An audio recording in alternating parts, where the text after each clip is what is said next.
Neste exato momento, enquanto você lê estas palavras, o universo está se expandindo a uma velocidade de 73 km por segundo por megaparsec. Cada segundo que passa, o espaço entre as galáxias aumenta. Cada respiração que você toma acontece em um cosmos que é literalmente maior do que era há um instante. Mas aqui está algo que vai fazer seu cérebro travar. Se rebobinarmos essa expansão, voltando no tempo, chegamos a um ponto onde todo o universo observável, todas as galáxias, todas as estrelas, todo o espaço, estava comprimido em um volume menor que a cabeça de um alfinete. E então, há cerca de 13,8 bilhões de anos, tudo explodiu no que chamamos de Big Bang.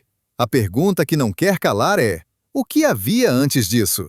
Imagine por um momento que você pudesse viajar no tempo. Você volta 1 bilhão de anos, depois 10 bilhões, depois 13 bilhões. O universo fica cada vez menor, mais quente, mais denso. Você continua voltando, aproximando-se daquele momento inicial. E então, você tenta dar mais um passo para trás, antes do Big Bang. O que você encontraria? Escuridão? Vazio? Outro universo? A resposta que a física moderna nos dá é tão perturbadora quanto fascinante. A própria pergunta pode não fazer sentido. Em 1929, o astrônomo Edwin Hubble, trabalhando no observatório Mount Wilson, na Califórnia, fez uma descoberta que mudaria para sempre nossa compreensão do cosmos. Ele percebeu que as galáxias distantes estavam se afastando de nós, e quanto mais distantes, mais rápido se moviam. Não era que elas estivessem se movendo através do espaço. O próprio espaço estava se expandindo, como pontos desenhados na superfície de um balão sendo inflado. Se o universo está se expandindo agora, raciocinou Hubble, então, no passado, ele deve ter sido menor. E se você voltar longe o suficiente, deve ter havido um momento em que tudo começou. Mas aqui está onde as coisas ficam verdadeiramente estranhas.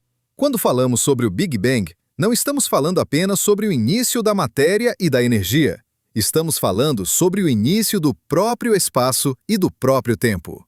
Pense nisso por um momento. Não é que o Big Bang aconteceu em algum lugar, em algum momento. O Big Bang foi o momento em que o onde e o quando começaram a existir. Perguntar o que havia antes do Big Bang é como perguntar o que está ao norte do Polo Norte. A pergunta pressupõe uma direção que simplesmente não existe. Stephen Hawking, o físico britânico que passou décadas estudando a natureza do tempo e do espaço, costumava usar exatamente essa analogia. Em seu livro Uma Breve História do Tempo, publicado em 1988, ele argumentou que o tempo tem uma fronteira no Big Bang, mas essa fronteira não tem uma borda. É como a superfície da Terra, finita, mas sem limites. Você pode viajar para sempre ao longo da superfície da Terra sem nunca cair de uma borda. Da mesma forma, você pode viajar para trás no tempo até o Big Bang, mas não pode ir além, porque não há além para ir. Mas será que essa é realmente a resposta final? Será que o universo simplesmente começou, sem causa, sem razão, sem nada antes? Para muitos físicos, essa ideia é profundamente insatisfatória. Afinal, uma das regras fundamentais da física é que tudo tem uma causa.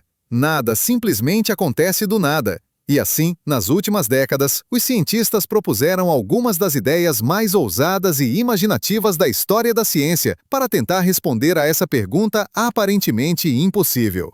A primeira dessas ideias é tão antiga quanto a própria filosofia humana, mas foi reformulada em termos científicos modernos apenas recentemente. É a ideia de um universo cíclico, um cosmos que nunca teve um verdadeiro começo, porque está preso em um ciclo eterno de nascimento, morte e renascimento. Imagine o universo como um coração cósmico, expandindo e contraindo, batendo através da eternidade. Cada Big Bang não seria o início absoluto, mas apenas o mais recente em uma série infinita de renascimentos. O físico Roger Penrose, da Universidade de Oxford, que ganhou o Prêmio Nobel de Física em 2020, desenvolveu uma versão particularmente intrigante dessa ideia, que ele chama de cosmologia cíclica conforme. Segundo Penrose, o universo não colapsa de volta em um ponto após bilhões de anos de expansão. Em vez disso, ele continua se expandindo para sempre, tornando-se cada vez mais frio e vazio. Mas aqui está o truque. Em um universo infinitamente expandido e vazio, Onde toda a matéria se desintegrou em radiação, as noções de tempo e distância perdem o significado. Um universo infinitamente velho e infinitamente grande torna-se matematicamente equivalente a um universo infinitamente pequeno e novo. O fim de um universo torna-se o Big Bang do próximo. Pense nisso como uma fita de Möbius cósmica. Você começa em uma superfície, segue ao longo dela e, de repente, descobre que está do outro lado sem nunca ter cruzado uma borda. O fim do universo se conecta suavemente ao seu começo e o ciclo continua eternamente. Não há primeiro Big Bang, não há último. Apenas um padrão infinito de expansão e renovação, estendendo-se tanto para o passado quanto para o futuro sem fim. Mas há um problema com essa ideia. Se o universo é cíclico, se já passou por infinitos ciclos antes deste, por que este ciclo é especial? Por que as leis da física são exatamente como são? E mais importante, há alguma evidência de que isso seja verdade? Penrose acredita que sim. Ele afirma ter encontrado padrões no fundo cósmico de micro-ondas, a radiação remanescente do Big Bang, que poderiam ser ecos de eventos que aconteceram no universo anterior. Círculos concêntricos de temperatura ligeiramente diferente, que ele interpreta como as ondas de choque de colisões massivas de buracos negros no éon anterior. A maioria dos cosmólogos permanece cética. Os padrões que Penrose vê podem ser apenas ruído estatístico, coincidências em um mar de dados. Mas a beleza da ideia cíclica é que ela resolve um problema filosófico profundo. Ela elimina a necessidade de um começo absoluto. Se o universo sempre existiu, passando por ciclos infinitos, então nunca houve um momento em que algo veio do nada. O universo simplesmente sempre foi, mudando de forma, mas nunca verdadeiramente começando ou terminando. Agora, imagine uma possibilidade completamente diferente. E se o Big Bang não foi o resultado de um ciclo anterior, mas sim uma flutuação quântica espontânea? E se o universo inteiro, todo o espaço, todo o tempo, toda a matéria e energia surgiu literalmente do nada, sem causa, sem razão, simplesmente porque as leis da mecânica quântica permitiam? Isso soa como mágica, mas é física real, baseada em um dos fenômenos mais estranhos e bem estabelecidos da ciência moderna. No mundo quântico, o vácuo não é realmente vazio. Mesmo no espaço mais vazio possível, partículas virtuais estão constantemente surgindo e desaparecendo, emprestando energia do vácuo por períodos de tempo tão curtos que não violam as leis da conservação de energia. Esse fenômeno, conhecido como flutuações quânticas do vácuo, foi observado e medido em laboratório. É real, é mensurável e é absolutamente bizarro. O físico Alexander Vilenkin, da Universidade Tufts, levou essa ideia ao seu extremo lógico. Em 1982, ele propôs que o universo inteiro poderia ter surgido como uma flutuação quântica do vácuo.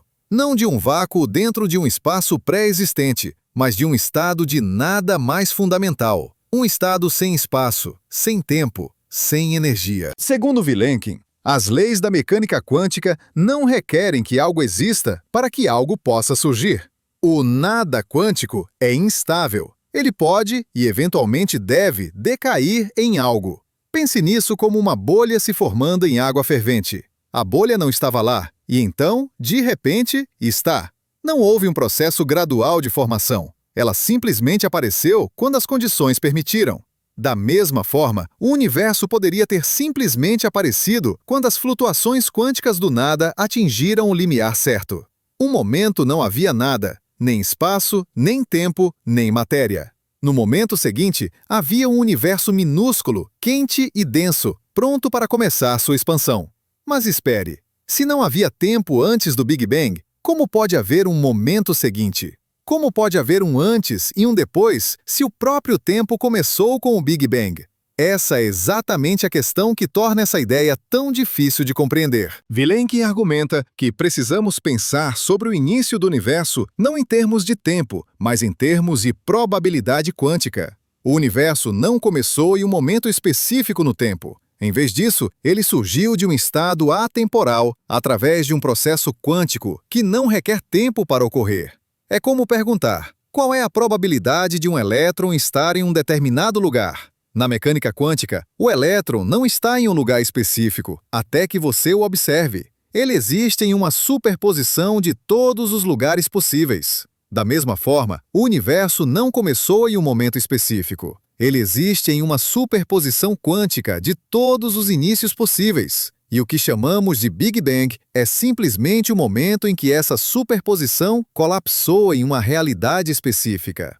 Agora, se sua cabeça está começando a doer, você não está sozinho. Até os físicos que trabalham com essas ideias admitem que elas desafiam a intuição humana. Mas aqui está algo ainda mais perturbador. E se nosso Big Bang não foi único? E se ele foi apenas um entre incontáveis outros, cada um criando seu próprio universo com suas próprias leis da física? Bem-vindo à ideia da multiverso, talvez a proposta mais controversa e mais fascinante da cosmologia moderna. A ideia básica é surpreendentemente simples. Se um Big Bang pode acontecer, por que não muitos? Se as flutuações quânticas podem criar um universo, por que não criar infinitos universos, cada um com propriedades ligeiramente diferentes?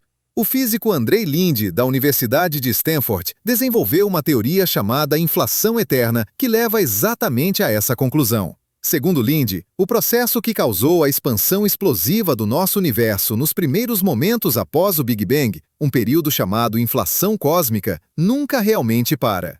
Em algumas regiões do espaço, a inflação termina e um universo como o nosso se forma. Mas em outras regiões, a inflação continua. E essas regiões, eventualmente, geram seus próprios Big Bangs, criando novos universos.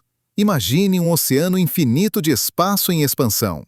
De vez em quando, uma bolha se forma nesse oceano. Um universo como o nosso, com suas próprias leis da física, suas próprias constantes fundamentais, seu próprio destino. Essas bolhas estão causalmente desconectadas umas das outras.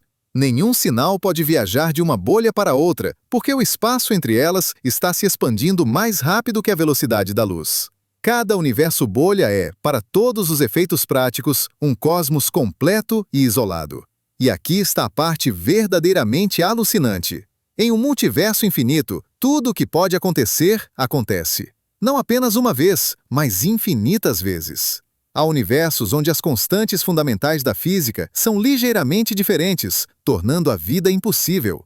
Há universos onde as estrelas nunca se formam. Há universos onde a gravidade é mais forte, fazendo com que tudo colapse em buracos negros quase imediatamente. E há universos, como o nosso, onde as condições são perfeitas para a formação de galáxias, estrelas, planetas e vida. Isso resolve um dos maiores mistérios da cosmologia. Por que nosso universo parece tão perfeitamente ajustado para a vida? As constantes fundamentais da física, a força da gravidade, a carga do elétron, a massa do próton, parecem estar ajustadas com precisão incrível. Mude qualquer uma delas em apenas uma fração de 1% e o universo seria radicalmente diferente, provavelmente incapaz de suportar vida. Isso parece uma coincidência incrível, a menos que haja infinitos universos com todas as combinações possíveis de constantes. Nesse caso, não é surpresa que nos encontremos em um dos raros universos onde a vida é possível. Afinal, não poderíamos existir em nenhum outro lugar. Mas aqui está o problema. Se o multiverso existe, como poderíamos saber? Por definição, outros universos estão além do nosso horizonte observável. Nenhum sinal deles pode nos alcançar, nenhum experimento pode detectá-los. Alguns críticos argumentam que isso torna a ideia do multiverso não científica. Uma especulação filosófica interessante, mas não uma teoria testável. Como você pode provar ou refutar algo que, por definição, não pode ser observado? Os defensores do multiverso respondem que a teoria faz previsões testáveis sobre nosso próprio universo. Se vivemos em um multiverso, devemos esperar ver certas características em nosso cosmos que seriam improváveis em um universo único. Além disso, eles argumentam, muitas teorias científicas bem estabelecidas postulam coisas que não podem ser diretamente observadas. Quarks, buracos negros, o interior das estrelas. O que importa não é se podemos ver algo diretamente, mas se a teoria que o postula faz previsões testáveis e se encaixa consistentemente com o resto da física. Então, onde isso nos deixa? Temos 3 ideias radicalmente diferentes sobre o que poderia ter havido antes do Big Bang. Um universo cíclico, renascendo eternamente. Uma flutuação quântica do nada absoluto. Ou um multiverso infinito, com nosso Big Bang sendo apenas uma bolha entre incontáveis outras. Cada ideia é apoiada por físicos sérios, trabalhando em universidades de prestígio, publicando em revistas científicas respeitadas. E ainda assim, elas são mutuamente exclusivas. Não podem todas estar certas. Ou podem? Alguns físicos argumentam que essas ideias podem não ser tão diferentes quanto parecem à primeira vista. Talvez o universo seja cíclico, e cada ciclo seja uma bolha em um multiverso maior. Talvez as flutuações quânticas que criam novos universos sejam um mecanismo que impulsiona tanto os ciclos quanto o multiverso. Talvez estejamos vendo diferentes aspectos de uma realidade mais profunda que ainda não compreendemos completamente. O que todas essas teorias têm em comum é que elas desafiam nossa intuição mais básica sobre a natureza da realidade. Elas nos forçam a questionar suposições que parecem tão óbvias que raramente as examinamos. A suposição de que tudo tem uma causa. A suposição de que o tempo flui em uma direção, do passado para o futuro. A suposição de que existe apenas um universo. A suposição de que antes e depois são conceitos que sempre fazem sentido. Mas e se pudéssemos realmente testar essas ideias? E se houvesse uma maneira de encontrar evidências, não de outros universos diretamente, mas de suas impressões digitais deixadas em nosso próprio cosmos? É aqui que a cosmologia moderna se torna verdadeiramente detetivesca, procurando pistas em lugares que a maioria das pessoas nunca pensaria em olhar. Vamos começar com a radiação cósmica de fundo em micro-ondas, o brilho remanescente do Big Bang que permeia todo o universo. Imagine tirar uma fotografia do universo quando ele tinha apenas 380 mil anos de idade. Um bebê em termos cósmicos. Essa fotografia existe e nós a capturamos. É um mapa de temperatura do céu inteiro, mostrando variações minúsculas, diferenças de apenas alguns milionésimos de grau, que eventualmente se tornaram as sementes das galáxias que vemos hoje. Em 2013, o satélite Planck da Agência Espacial Europeia produziu o mapa mais detalhado já feito dessa radiação. E escondido nesse mapa, alguns físicos acreditam, pode estar a evidência de eventos que aconteceram antes do Big Bang. Roger Penrose, que mencionamos anteriormente, afirma ter encontrado padrões circulares nessa radiação, anéis concêntricos de temperatura ligeiramente elevada que ele interpreta como ecos de colisões colossais de buracos negros no universo anterior. Pense nisso como ondas em um lago. Quando duas pedras grandes caem na água, elas criam ondas que se espalham e eventualmente se sobrepõem, criando padrões de interferência. Segundo Penrose, as colisões de buracos negros supermassivos no universo anterior criaram ondas gravitacionais tão poderosas que deixaram uma impressão que sobreviveu à transição para nosso universo atual. Essas impressões aparecem como círculos no fundo cósmico de micro-ondas, como marcas d'água em um papel antigo. A comunidade científica está dividida. Alguns pesquisadores analisaram os mesmos dados e não encontraram nada além de ruído estatístico, o tipo de padrão aleatório que você esperaria ver em qualquer conjunto grande de dados. Outros argumentam que os métodos estatísticos de Penrose são falhos, que ele está vendo padrões onde não existem, como ver rostos nas nuvens. Mas Penrose persiste, refinando suas análises, procurando mais evidências. E ele não está sozinho nessa busca. Outros físicos estão procurando diferentes tipos de assinaturas de um universo cíclico. Se o universo passou por múltiplos ciclos, cada ciclo pode ter deixado sua marca na estrutura do espaço-tempo. Essas marcas poderiam aparecer como anomalias sutis na distribuição de galáxias, ou como padrões específicos nas ondas gravitacionais, que agora podemos detectar com instrumentos como o LIGO, o Observatório de Ondas Gravitacionais por Interferômetro Laser. Em setembro de 2015, o LIGO fez história ao detectar ondas gravitacionais pela primeira vez, confirmando uma previsão que Einstein havia feito 100 anos antes. Essas ondas eram o resultado de dois buracos negros colidindo a mais de 1 bilhão de anos-luz de distância.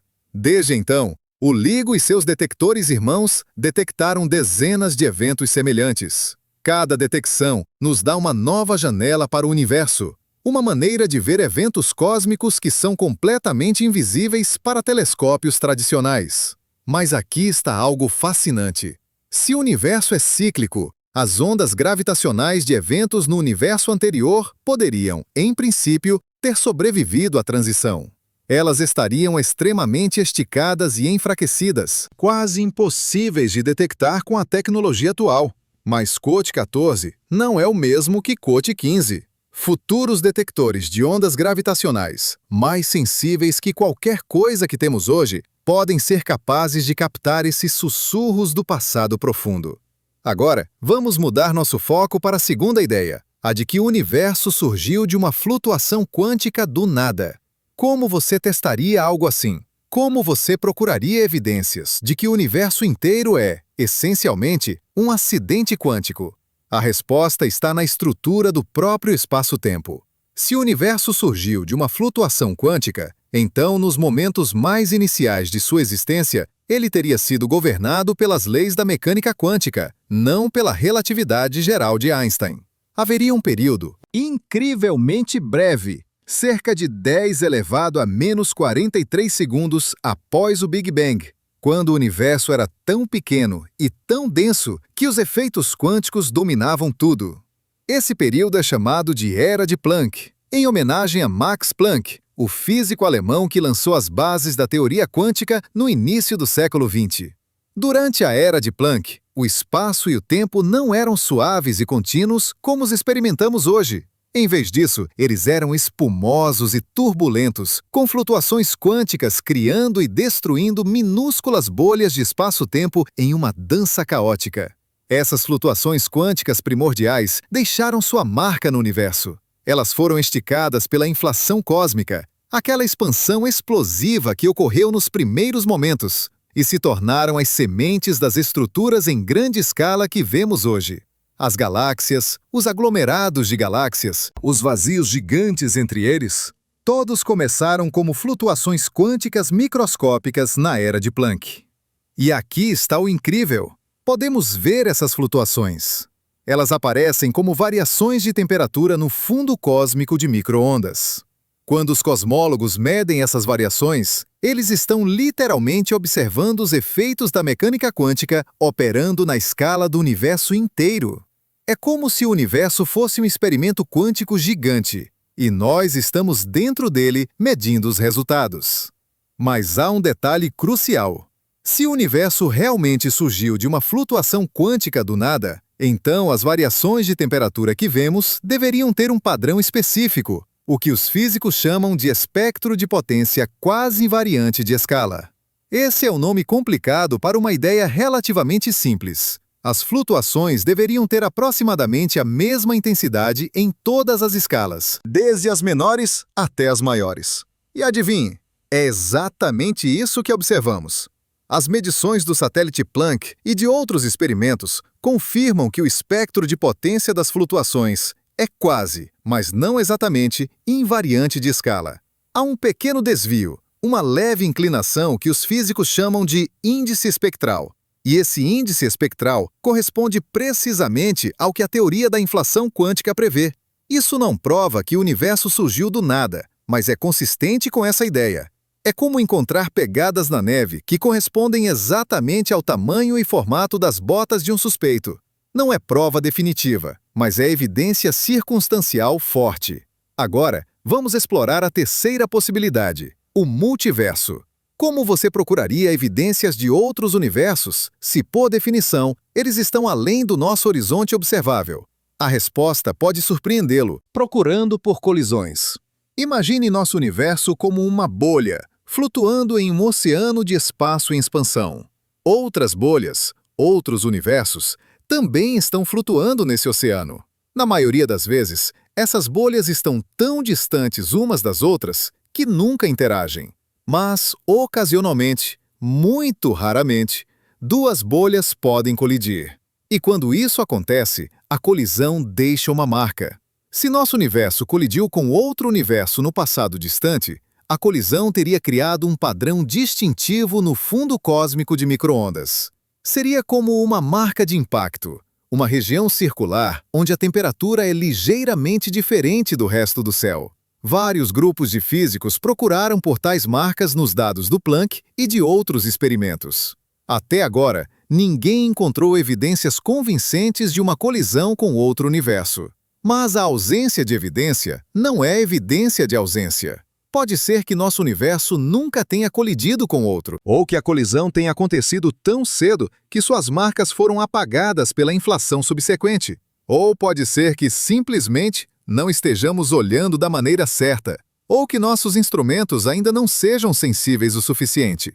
Há outra maneira de procurar evidências do multiverso, e é mais sutil. Se vivemos em um multiverso onde as constantes fundamentais da física variam de universo para universo, então deveríamos esperar que as constantes em nosso universo não sejam especiais de nenhuma maneira. Elas deveriam ser típicas, nem muito grandes, nem muito pequenas, mas em algum lugar no meio da faixa de valores possíveis.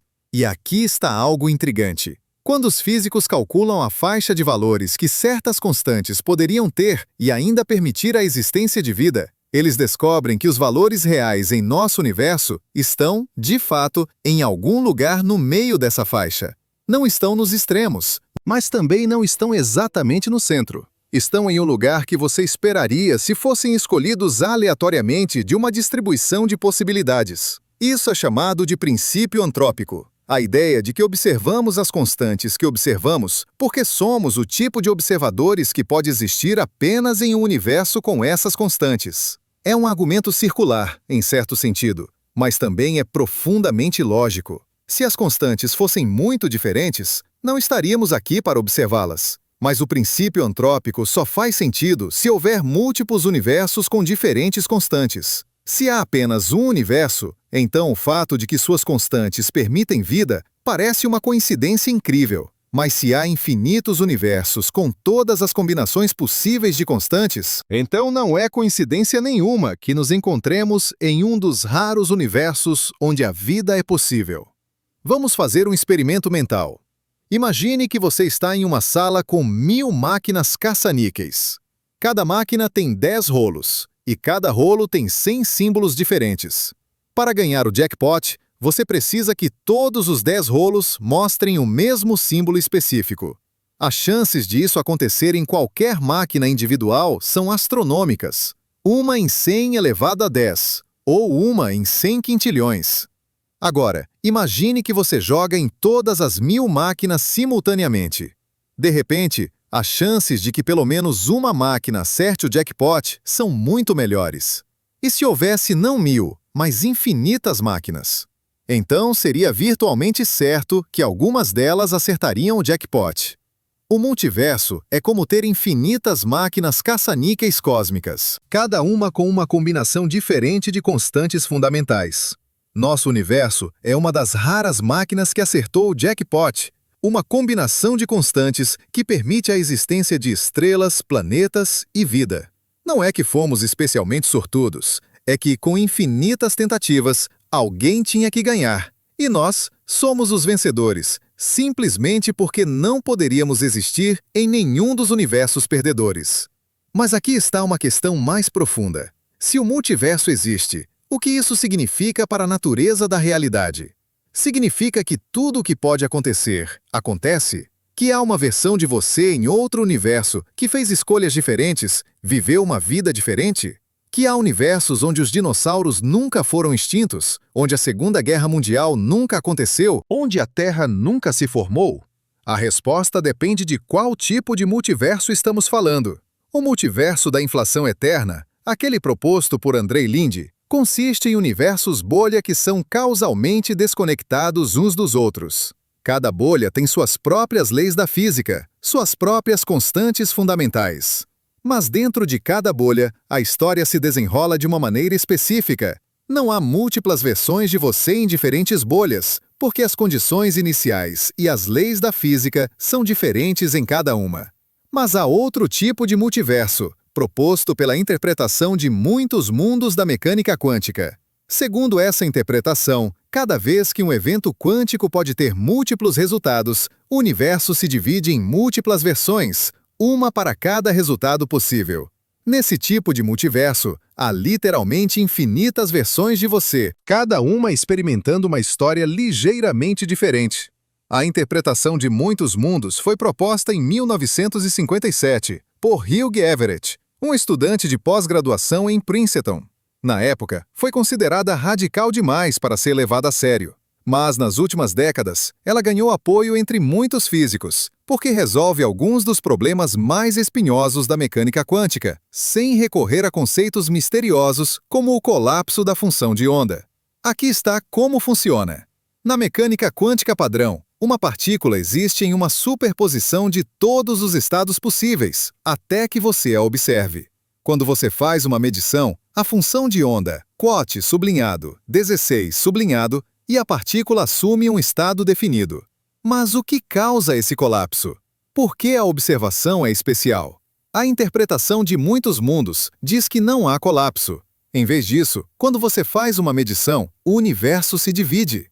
Em um ramo, você observa a partícula em um estado. Em outro ramo, você a observa em um estado diferente. Ambas as versões de você são igualmente reais, mas elas não podem se comunicar porque existem em ramos diferentes da função de onda universal. Isso soa como ficção científica, mas é matemática séria e tem implicações profundas. Se a interpretação de muitos mundos está correta, então cada escolha que você faz, cada evento aleatório que acontece, cria novos ramos da realidade. O número de universos paralelos está constantemente aumentando, crescendo exponencialmente a cada fração de segundo. Mas aqui está algo que vai realmente fritar seu cérebro. Se há infinitos universos no multiverso da inflação eterna, e cada um desses universos está constantemente se ramificando em infinitos universos paralelos, de acordo com a interpretação de muitos mundos, então há infinitos níveis de infinito. É infinito elevado ao infinito, uma hierarquia de multiversos aninhados uns dentro dos outros, como bonecas russas cósmicas. E ainda não terminamos. Há um terceiro tipo de multiverso, proposto pelo cosmólogo Max Tegmark, do MIT. Tegmark argumenta que se o universo é infinito no espaço, e muitas evidências sugerem que é, então em algum lugar, muito além do nosso horizonte observável, há regiões onde a história se repetiu exatamente, não apenas de forma semelhante, mas idêntica, átomo por átomo. Por quê? Porque em um espaço infinito, com um número finito de maneiras de arranjar matéria e energia, eventualmente todas as combinações possíveis devem se repetir. É como embaralhar um baralho de cartas infinitas vezes. Eventualmente, você obterá a mesma sequência novamente, e novamente, e novamente. Infinitas vezes. Isso significa que em algum lugar há uma distância inimaginável, a outra Terra, com outra versão de você, lendo estas mesmas palavras. E não apenas uma, mas infinitas cópias, cada uma em um estágio ligeiramente diferente de sua vida. Há uma versão de você que acabou de nascer. Há uma versão de você que está prestes a morrer. Há uma versão de você que fez escolhas diferentes e viveu uma vida completamente diferente. Tegmark vai ainda mais longe. Ele propõe um quarto nível de multiverso, onde não apenas as condições iniciais e a história variam, mas as próprias leis da matemática. Nesse nível mais fundamental, cada estrutura matemática possível existe como um universo físico. Nosso universo é apenas uma estrutura matemática entre infinitas outras, cada uma igualmente real. Isso pode parecer absurdo, mas Tegmark argumenta que é a conclusão lógica de uma ideia que os físicos vêm aceitando há séculos, que o universo é fundamentalmente matemático. Quando dizemos que a velocidade da luz é de aproximadamente 300 mil km por segundo, ou que a carga de um elétron é de 1,6 vezes 10 elevado a menos 19 coulombs, estamos descrevendo o universo em termos matemáticos. E essas descrições funcionam. Elas nos permitem fazer previsões incrivelmente precisas sobre como o universo se comportará. Mas por que a matemática funciona tão bem? Por que o universo obedece a leis matemáticas? A resposta de Tegmark é simples e radical. Porque o universo é matemática. Não é que o universo seja descrito pela matemática, mas que ele é uma estrutura matemática. E se uma estrutura matemática pode existir como um universo físico, então todas as estruturas matemáticas devem existir como universos físicos. Isso nos leva a um território verdadeiramente vertiginoso. Se Tegmark estiver certo, então há universos onde 2 mais 2 é igual a 5. Há universos onde o tempo tem 2 dimensões em vez de uma. Há universos onde o espaço tem 10 dimensões, ou 100, ou infinitas. Há universos tão estranhos, tão alienígenas, que não temos nem palavras para descrevê-los. E aqui está a questão mais profunda de todas. Se todos esses universos existem, se toda possibilidade matemática é realizada em algum lugar, então o que torna nosso universo especial? Por que este universo, com estas leis, com esta história? A resposta, novamente, é o princípio antrópico. Não é que nosso universo seja especial, é que somos o tipo de observadores que pode existir apenas neste tipo de universo. Em universos onde 2 mais 2 é igual a 5, não há observadores para fazer a pergunta. Mas isso levanta outra questão. Se há infinitos universos, e nós só podemos existir em uma pequena fração deles, então quão improvável é nossa existência? Imagine que você está jogando dardos em um alvo infinito. A área onde você pode acertar e ainda estar cote 19 é finita, mas o alvo total é infinito. Qual é a probabilidade de você acertar o alvo? Matematicamente, é 0. E ainda assim, aqui estamos. Isso é chamado de problema da medida em cosmologia. Se há infinitos universos, como você calcula probabilidades? Como você compara infinitos? É como perguntar. A resposta é que há infinitos de ambos, então a pergunta não faz sentido da maneira usual. Alguns físicos argumentam que isso torna o multiverso não científico. Se você não pode calcular probabilidades, não pode fazer previsões testáveis. E se não pode fazer previsões testáveis, não é ciência, é filosofia. Outros argumentam que precisamos desenvolver novas ferramentas matemáticas para lidar com infinitos. Novas maneiras de pensar sobre probabilidade e medida que funcionem em um multiverso. Enquanto isso, a busca por evidências continua. Novos telescópios estão sendo construídos, mais sensíveis que qualquer coisa que temos hoje. O telescópio espacial James Webb, lançado em dezembro de 2021, está olhando mais longe no espaço e mais atrás no tempo do que nunca. Ele pode encontrar pistas sobre a natureza do universo primitivo que nos ajudarão a distinguir entre essas teorias concorrentes. Detectores de ondas gravitacionais de próxima geração, como o LISA, Antena Espacial de Interferômetro Laser, que deve ser lançado na década de 2030, serão capazes de detectar ondas gravitacionais de frequências muito mais baixas do que o LIGO pode. Essas ondas de baixa frequência podem carregar informações sobre eventos que aconteceram nos primeiros momentos após o Big Bang, ou até mesmo antes, se houver um Quote 19. E há experimentos sendo planejados para procurar por assinaturas de física além do modelo padrão, a teoria que descreve todas as partículas e forças conhecidas. Se o multiverso existe, pode haver partículas ou forças que são comuns em outros universos, mas raras no nosso. Detectar tais partículas ou forças seria a evidência indireta de que nosso universo não é único. Mas talvez a evidência mais convincente venha não de novos experimentos, mas de novas teorias. Os físicos estão trabalhando em uma teoria de tudo, uma estrutura matemática única que unificaria a mecânica quântica e a relatividade geral, explicando todas as forças e partículas em termos de princípios mais fundamentais. A teoria das cordas é uma candidata. A gravidade quântica em loop é outra. Há outras abordagens também, cada uma com seus próprios pontos fortes e fracos. Se alguma dessas teorias for bem-sucedida, ela pode nos dizer definitivamente se o multiverso existe, se o universo é cíclico, se o tempo teve um começo. Ou pode nos dizer que estamos fazendo as perguntas erradas, que a própria estrutura de nossas questões está baseada em suposições que não se aplicam à realidade fundamental. Agora chegamos ao ponto onde a ciência encontra algo ainda mais profundo. Não apenas o limite do que sabemos, mas o limite do que podemos saber. E aqui está algo que vai desafiar tudo o que você pensa sobre conhecimento. Pode haver perguntas que são perfeitamente válidas, perfeitamente significativas, mas fundamentalmente impossíveis de responder. Não porque nossa tecnologia é limitada, não porque somos burros demais, mas porque a própria estrutura da realidade torna certas respostas inacessíveis. Pense no horizonte do universo observável. Neste momento, a luz das galáxias mais distantes que podemos ver viajou por cerca de 13,8 bilhões de anos para chegar até nós. Mas aqui está o truque. O universo estava se expandindo durante todo esse tempo. Então, essas galáxias estão agora a cerca de 46 bilhões de anos-luz de distância. Essa é a fronteira do nosso universo observável.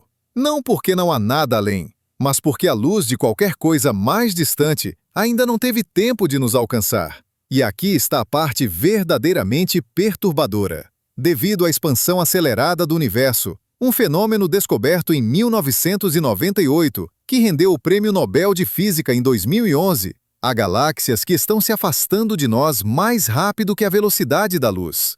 Não através do espaço, mas porque o próprio espaço entre nós e elas está se expandindo. A luz dessas galáxias nunca nos alcançará. Nunca. Não importa quanto tempo esperemos, não importa quão avançada nossa tecnologia se torne. Elas estão além de um horizonte fundamental, tão inacessíveis quanto o interior de um buraco negro.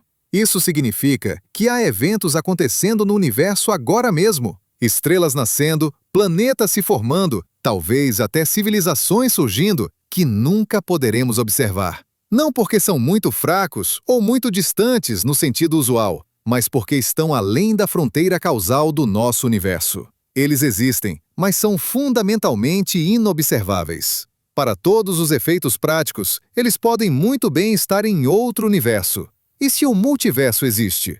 Então, essa limitação se torna ainda mais profunda. Outros universos não estão apenas além do nosso horizonte observável, eles estão além de qualquer horizonte possível. Não há experimento que possamos fazer, não há observação que possamos realizar que nos daria acesso direto a eles. Estamos presos dentro da nossa bolha cósmica, olhando para fora, mas incapazes de ver além das paredes. Mas aqui está onde fica interessante. Essa limitação não torna a questão sem sentido. Considere uma analogia. Imagine que você está preso em uma sala sem janelas. Você não pode ver o mundo exterior, mas pode fazer inferências sobre ele. Você sente o chão tremer. Deve haver um terremoto ou um caminhão pesado passando. Você ouve sons abafados. Deve haver pessoas do lado de fora. Você mede a temperatura e a pressão do ar. Deve haver um sistema climático maior, do qual esta sala faz parte. Da mesma forma, mesmo que não possamos observar outros universos diretamente, podemos procurar por seus efeitos em nosso próprio universo. Podemos procurar por padrões no fundo cósmico de micro-ondas que só fariam sentido se houvesse outros universos. Podemos procurar por anomalias nas leis da física que sugerissem que nosso universo é apenas um entre muitos. Podemos usar a matemática e a lógica para inferir o que deve estar além do que podemos ver. Mas há um problema mais profundo, e é sobre a natureza do próprio tempo. Todas as nossas 3 teorias, universo cíclico, flutuação quântica, multiverso, assumem que podemos falar significativamente sobre sublinhado, sublinhado, sublinhado 20, sublinhado, sublinhado do Big Bang. Mas o que se essa suposição estiver errada? O que se o tempo não é o que pensamos que é? Vamos fazer um experimento mental radical. Imagine que você tem uma câmera que pode tirar fotos do universo em diferentes momentos. Você tira uma foto agora, depois volta 1 bilhão de anos e tira outra. Depois volta mais 1 bilhão de anos e tira outra. Você continua fazendo isso, criando uma sequência de fotos que mostram o universo ficando cada vez menor, mais quente, mais denso. Finalmente você chega ao Big Bang. E então você tenta tirar mais uma foto, de antes do Big Bang. Mas aqui está a questão. O que significa 21 se não há tempo? É como tentar ir ao norte do Polo Norte. A direção simplesmente não existe. O tempo pode não se estender infinitamente para o passado. Pode ter uma fronteira. Um ponto inicial além do qual a própria noção de Quote 22 não faz sentido. Stephen Hawking passou anos desenvolvendo essa ideia. Trabalhando com o físico James Hartley, ele propôs o que chamou de proposta de não fronteira. Segundo essa ideia, o universo não tem uma fronteira no tempo, mas também não se estende infinitamente para o passado. Em vez disso, o tempo se comporta de maneira estranha perto do Big Bang. Ele se torna Quote 23, no sentido matemático, não imaginário como em fictício, mas imaginário como em envolvendo a raiz quadrada de -1. Isso soa como nonsense, mas é matemática rigorosa. Na física quântica, o tempo imaginário é uma ferramenta padrão para fazer cálculos. E quando você aplica tempo imaginário ao universo primitivo, algo notável acontece. A distinção entre tempo e espaço desaparece. Perto do Big Bang, o tempo se comporta como uma dimensão espacial. E assim como você pode viajar em qualquer direção no espaço sem nunca cair de uma borda, você pode viajar em qualquer direção no tempo-espaço primitivo sem nunca alcançar um começo. Pense na superfície da Terra novamente. Se você começar no Equador e viajar para o sul, eventualmente chegará ao Polo Sul. Mas o Polo Sul não é uma borda ou uma fronteira, é apenas um ponto na superfície.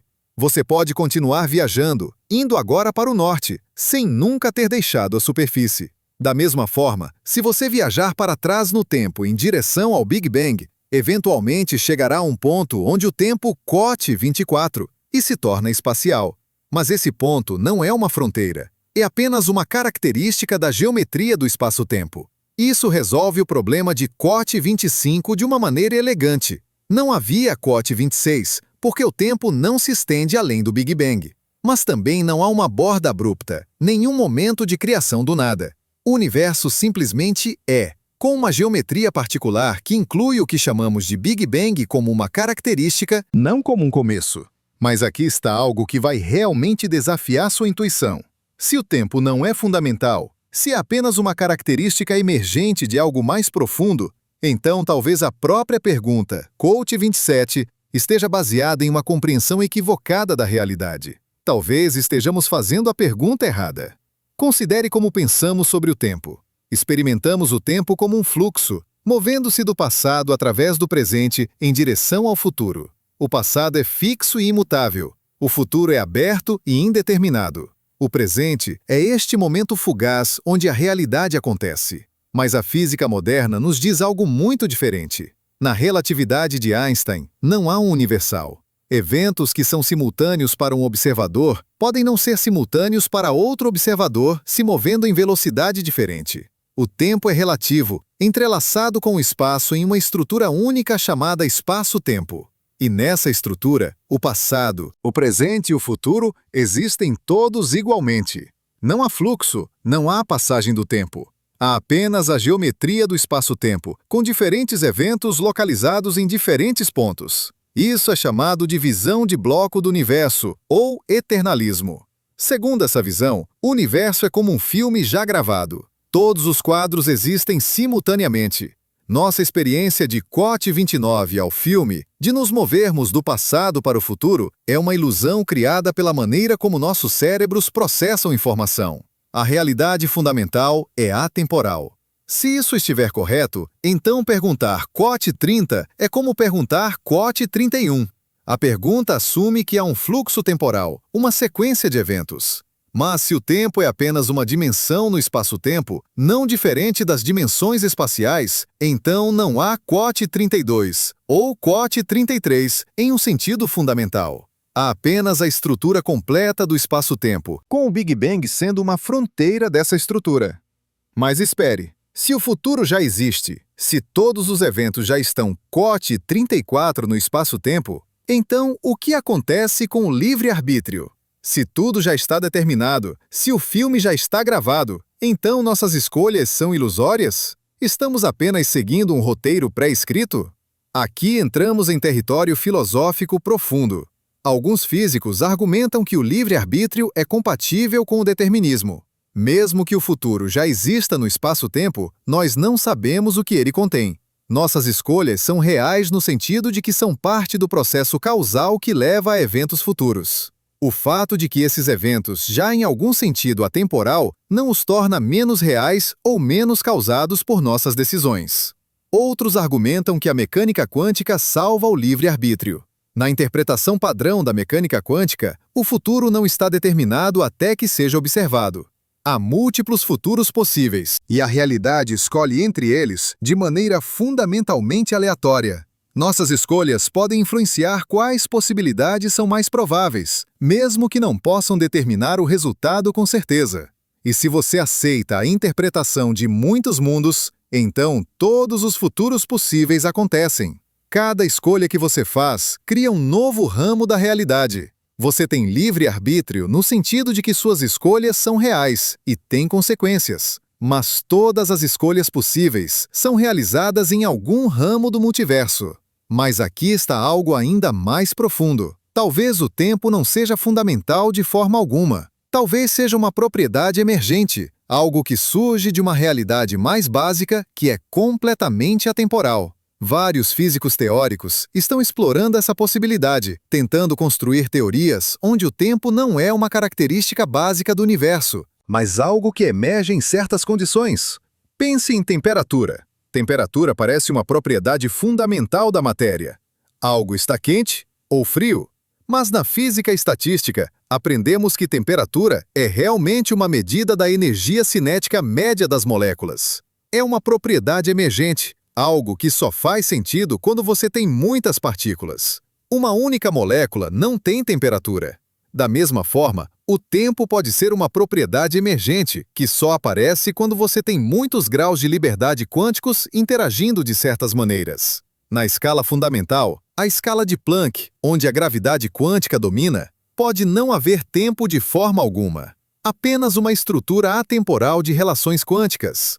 O tempo que experimentamos seria então uma aproximação, válida apenas em escalas maiores. Se isso estiver correto, então a pergunta Coach 36 está baseada em uma categoria errada. É como perguntar Coach 37 ou Coach 38. A pergunta assume que o tempo é fundamental. Mas se o tempo é emergente, então pode não haver um Coach 39 em um sentido fundamental. Agora, vamos confrontar o elefante na sala. Muitas pessoas ouvem essas ideias. Universos cíclicos, flutuações quânticas, multiversos, tempo emergente, e pensam: e há uma razão pela qual as pessoas pensam isso? Essas ideias são, de fato, altamente especulativas. Elas vão muito além do que podemos observar diretamente. Elas fazem afirmações sobre regiões do espaço-tempo que estão fundamentalmente além do nosso alcance. Então, vamos ser honestos sobre isso. Vamos confrontar o ceticismo de frente. O que torna essas ideias científicas, em vez de apenas filosóficas? O que as distingue de, digamos, especulações religiosas sobre a criação? A resposta está em 3 coisas: consistência matemática, poder explicativo e testabilidade indireta. Vamos examinar cada uma. Primeiro, consistência matemática. Todas essas teorias, universo cíclico, flutuação quântica, multiverso, são formuladas em linguagem matemática rigorosa. Elas não são apenas histórias vagas. São modelos precisos que fazem previsões específicas. Você pode escrever as equações, fazer os cálculos, verificar se a matemática funciona. E se a matemática não funcionar, a teoria é descartada. Por exemplo, quando Roger Penrose propôs sua cosmologia cíclica conforme, ele teve que mostrar matematicamente como a geometria do espaço-tempo no final de um éon poderia se conectar suavemente ao início do próximo. Ele teve que resolver as equações de Einstein, demonstrar que a transição era possível sem violar as leis conhecidas da física. Isso não é filosofia, é matemática rigorosa. Segundo, poder explicativo. Uma boa teoria científica não apenas descreve o que observamos, mas explica por que observamos isso. Ela conecta fenômenos aparentemente não relacionados, mostra que eles são aspectos de um padrão mais profundo. E todas essas teorias sobre o que havia antes do Big Bang fazem exatamente isso. A teoria do multiverso, por exemplo, explica por que as constantes fundamentais da física parecem ajustadas para permitir vida. Não é uma coincidência milagrosa. É uma consequência estatística de haver muitos universos com diferentes constantes. A teoria da flutuação quântica explica por que o universo tem a estrutura em grande escala que tem, porque essa estrutura começou como flutuações quânticas microscópicas. A teoria cíclica explica por que o universo parece ter começado em um estado de baixa entropia, porque cada ciclo redefine a entropia. Terceiro, e mais importante, testabilidade indireta. Mesmo que não possamos observar outros universos diretamente ou viajar de volta antes do Big Bang, podemos procurar por consequências observáveis dessas teorias em nosso próprio universo. Podemos procurar por padrões no fundo cósmico de micro-ondas, anomalias nas ondas gravitacionais, características específicas na distribuição de galáxias. E aqui está o crucial. Essas teorias fazem previsões diferentes. Elas não são todas equivalentes. Se encontrarmos evidências de círculos concêntricos no fundo cósmico de micro-ondas, isso favoreceria a teoria cíclica. Se encontrarmos evidências de uma colisão com outro universo, isso favoreceria o multiverso. Se encontrarmos que o espectro de potência das flutuações primordiais tem uma forma específica, isso favoreceria a teoria da flutuação quântica. Isso é o que torna essas ideias científicas. Elas não são apenas especulações filosóficas. São hipóteses testáveis, pelo menos em princípio. Podemos não ter a tecnologia para testá-las agora, mas podemos imaginar experimentos que as testariam. E à medida que nossa tecnologia avança, podemos realmente ser capazes de realizar esses experimentos. Mas aqui está algo que os céticos têm razão em apontar. Há um perigo real de que a física teórica se torne desconectada da realidade observável. Se você pode sempre inventar uma nova dimensão, um novo campo, um novo universo para explicar qualquer observação, então sua teoria se torna não falsificável. E uma teoria não falsificável não é científica. Não importa quão elegante seja sua matemática. Esse é um debate real acontecendo na física agora. Alguns físicos argumentam que precisamos de novos critérios para avaliar teorias, além da testabilidade experimental tradicional. Eles apontam para a beleza matemática, a elegância conceitual, o poder explicativo. Outros argumentam que isso é uma ladeira escorregadia, que se abandonarmos a testabilidade experimental, deixamos de fazer ciência e começamos a fazer metafísica. Não há uma resposta fácil, mas aqui está o que podemos dizer. A ciência sempre empurrou os limites do observável. Quando Demócrito propôs átomos na Grécia Antiga, eles eram completamente inobserváveis com a tecnologia da época. Levou mais de 2000 anos antes que pudéssemos realmente ver átomos. Mas a ideia era científica, porque fazia previsões sobre o comportamento da matéria que podiam ser testadas indiretamente. Da mesma forma, quando Einstein propôs a relatividade geral, ele fez previsões sobre coisas que eram extremamente difíceis de observar. A curvatura da luz das estrelas pelo Sol, o atraso do tempo em campos gravitacionais fortes, a existência de ondas gravitacionais. Levou décadas, em alguns casos um século, antes que essas previsões pudessem ser testadas. Mas elas eram testáveis em princípio e eventualmente foram confirmadas. As teorias sobre o que havia antes do Big Bang estão em uma situação semelhante.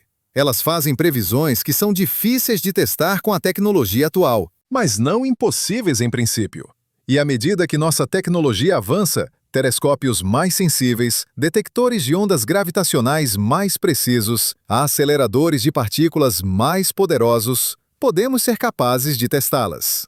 Mas há outra possibilidade, e é a mais perturbadora de todas. Pode ser que nunca saibamos. Pode ser que a resposta para COT 41 esteja fundamentalmente além do alcance da ciência humana. Não porque somos burros, não porque nossa tecnologia é limitada, mas porque a própria estrutura da realidade torna certas informações inacessíveis. Pense no horizonte de eventos de um buraco negro. Uma vez que algo cruza o horizonte de eventos, nenhuma informação sobre ele pode escapar. Está perdido para sempre. Não importa quanto tempo você espere, não importa quão avançada sua tecnologia se torne. A informação está além de uma fronteira fundamental. Da mesma forma, pode haver uma fronteira fundamental no tempo. Informações sobre o que havia antes do Big Bang, se é que havia um COT 42, podem estar além dessa fronteira, inacessíveis, não por limitações práticas, mas por razões fundamentais. O universo pode ter uma espécie de horizonte temporal, além do qual nenhuma informação pode ser recuperada. Se isso for verdade, então a pergunta COT 43 pode ser uma daquelas perguntas que são perfeitamente significativas, mas fundamentalmente sem resposta. Como perguntar COT 44? Uma pergunta válida, mas uma para a qual nunca podemos obter uma resposta observacional direta. E talvez isso seja apropriado. Talvez seja um lembrete de humildade, um reconhecimento de que há limites para o conhecimento humano. Não limites temporários que a tecnologia superará, mas limites fundamentais impostos pela própria estrutura da realidade. Somos criaturas finitas em um universo que pode ser infinito. Somos observadores locais, tentando entender uma realidade global. Há coisas que podemos nunca saber, não por falta de tentativa, mas porque estão fundamentalmente além do nosso alcance. Mas aqui está a coisa bonita. Mesmo que nunca saibamos com certeza o que havia antes do Big Bang, o próprio ato de fazer a pergunta nos transforma. Ele nos força a confrontar os limites do nosso entendimento, a questionar nossas suposições mais básicas sobre tempo, espaço e causalidade. Ele nos mostra que o universo é mais estranho, mais maravilhoso, mais profundo do que jamais imaginamos. E talvez essa seja a verdadeira resposta. Não uma resposta específica sobre o que havia antes do Big Bang, mas um reconhecimento de que a realidade é fundamentalmente misteriosa. Que quanto mais aprendemos, mais percebemos o quanto não sabemos. Que cada resposta gera novas perguntas, cada descoberta abre novos horizontes de ignorância. O universo não nos deve respostas fáceis. Ele não foi projetado para ser compreensível para macacos evoluídos em um pequeno planeta rochoso orbitando uma estrela comum. O fato de que podemos entender qualquer coisa sobre ele, que podemos escrever equações que descrevem o movimento das galáxias, que podemos rastrear a história do cosmos de volta aos seus primeiros momentos, que podemos até mesmo fazer perguntas sobre o que havia antes do começo, isso é o verdadeiro milagre. Então aqui estamos, no precipício do conhecimento humano, olhando para o abismo do desconhecido. E agora vem a pergunta que pode ser a mais importante de todas. O que fazemos com essa incerteza? Como vivemos em um universo onde as perguntas mais fundamentais podem não ter respostas? Como encontramos significado quando confrontados com a possibilidade de que o próprio conceito de sublinhado, 45, sublinhado, pode ser uma ilusão da nossa mente limitada? Mas antes de mergulharmos nessas águas filosóficas profundas, vamos fazer algo que pode parecer contraditório. Vamos ampliar ainda mais o mistério, porque há uma camada adicional de estranheza que ainda não exploramos completamente, e ela pode mudar tudo o que pensamos sobre a pergunta original. Imagine que você está segurando um cubo de gelo. Você sabe que é sólido, frio, tem uma estrutura cristalina ordenada. Agora, imagine que você o aquece. Ele derrete, torna-se líquido, as moléculas se movem mais livremente. Aqueça mais, e ele se torna vapor, as moléculas voando em todas as direções.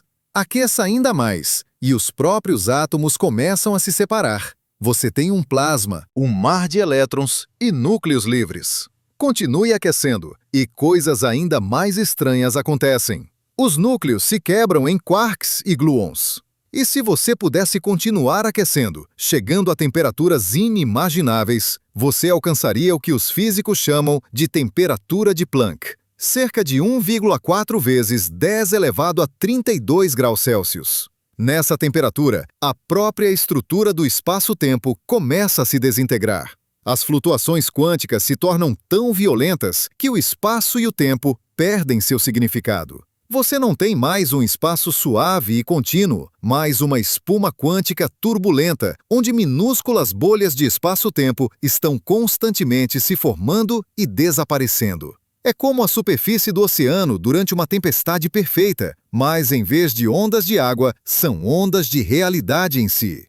E aqui está o ponto crucial. O universo primitivo, nos primeiros 10 elevado a menos 43 segundos após o Big Bang, estava exatamente nesse estado. Não era apenas quente e denso, era tão quente e denso que as próprias noções de espaço e tempo se tornavam nebulosas. Nessa era de Planck, a física que conhecemos simplesmente não se aplica. A relatividade geral de Einstein, que descreve a gravidade e a estrutura do espaço-tempo, entra em colapso. A mecânica quântica, que descreve o comportamento das partículas, também falha. Precisamos de algo novo, algo que ainda não temos completamente. Uma teoria da gravidade quântica. Agora, aqui está onde isso se conecta com nossa pergunta sobre o que havia antes do Big Bang. Se o espaço e o tempo se desintegram na era de Planck, então a própria noção de quote 46 pode não fazer sentido não apenas filosoficamente, mas fisicamente. Não é que não possamos saber o que havia antes, é que pode literalmente não haver um quote 47 para conhecer. Mas alguns físicos argumentam que há uma maneira de ir além dessa barreira. Eles propõem que o espaço e o tempo que experimentamos são emergentes. Eles surgem de algo mais fundamental. E se pudéssemos entender essa realidade mais fundamental, poderíamos finalmente responder à pergunta sobre o que havia antes do Big Bang. Uma das ideias mais promissoras vem da teoria das cordas. Segundo essa teoria, as partículas fundamentais não são pontos sem dimensão, mas minúsculas cordas vibrantes. Diferentes padrões de vibração correspondem a diferentes partículas. Um padrão é um elétron, outro é um quark, outro é um fóton. E aqui está a parte fascinante. Para que a matemática da teoria das cordas funcione, o universo precisa ter mais dimensões do que as 4 que experimentamos, 3 de espaço e 1 de tempo. Dependendo da versão da teoria das cordas, pode haver 10, 11 ou até 26 dimensões. As dimensões extras estão quote 48, em escalas tão pequenas que não podemos detectá-las diretamente. É como olhar para uma mangueira de jardim de longe. Parece uma linha unidimensional, mas se você se aproximar, verá que tem uma segunda dimensão enrolada em um círculo. Agora, aqui está onde fica realmente interessante. Nessas dimensões extras, o Big Bang pode parecer completamente diferente. O que parece ser um ponto singular em nossas 3 dimensões espaciais pode ser um evento suave e não singular quando visto no espaço dimensional completo. É como olhar para a sombra de uma esfera. A sombra tem uma borda afiada, mas a esfera em si é suave em todos os lugares. Alguns teóricos das cordas propuseram cenários onde nosso universo é uma quote 49, uma membrana tridimensional flutuando em um espaço de dimensões superiores. O Big Bang, nesse cenário, poderia ter sido o resultado de nossa brana colidindo com outra brana. Antes da colisão, ambas as branas existiam, cada uma com seu próprio espaço e tempo. A colisão criou o que percebemos como o Big Bang, mas não foi um começo absoluto. Foi uma transição de um estado para outro. Essa ideia, chamada de cosmologia de branas, resolve o problema do quote 50 de uma maneira elegante. Havia um quote 51, mas eram antes, em um espaço de dimensões superiores que não podemos acessar diretamente. É como perguntar o que havia ao norte do Polo Norte. A pergunta não faz sentido em 2 dimensões, mas faz sentido se você considerar a terceira dimensão. Talvez quote 52 seja uma pergunta que só faz sentido quando você considera as dimensões extras. Mas aqui está o problema. A teoria das cordas, apesar de toda a sua elegância matemática, ainda não fez uma única previsão testável que a distinguiria de outras teorias. Não porque a teoria está errada, mas porque as energias necessárias para testar suas previsões estão muito além do que qualquer acelerador de partículas pode alcançar. Estamos falando de energias próximas à escala de Planck, cerca de 10 elevado a 19 vezes a energia que o grande colisor de hadrons pode produzir. Isso nos leva de volta ao problema que confrontamos antes. Como você faz ciência quando não pode fazer experimentos? Como você testa uma teoria que faz previsões sobre escalas de energia ou distância que estão fundamentalmente além do nosso alcance? E aqui está onde precisamos ser brutalmente honestos. Entendo perfeitamente o que você está pensando agora. E você tem razão em ser cético. O ceticismo saudável é a base do método científico. Sem ele, estaríamos acreditando em qualquer ideia maluca que alguém propusesse. Então, vamos ser claros sobre o que sabemos e o que não sabemos. O que sabemos, com certeza. O universo está se expandindo. E se rebobinarmos essa expansão, chegamos a um estado extremamente quente e denso, cerca de 13,8 bilhões de anos atrás. Sabemos que as leis da física que conhecemos se aplicam até muito perto desse momento inicial, mas não sabemos se elas se aplicam ao próprio momento inicial. Sabemos que há um fundo cósmico de micro-ondas que corresponde precisamente ao que esperaríamos de um universo primitivo quente e denso. Sabemos que a abundância de elementos leves, hidrogênio, hélio, lítio, corresponde ao que a teoria do Big Bang prevê.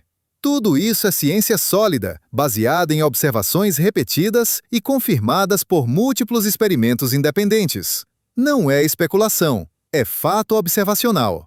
Mas quando perguntamos, quote sublinhado 54, saímos do reino do que podemos observar diretamente e entramos no reino da inferência teórica.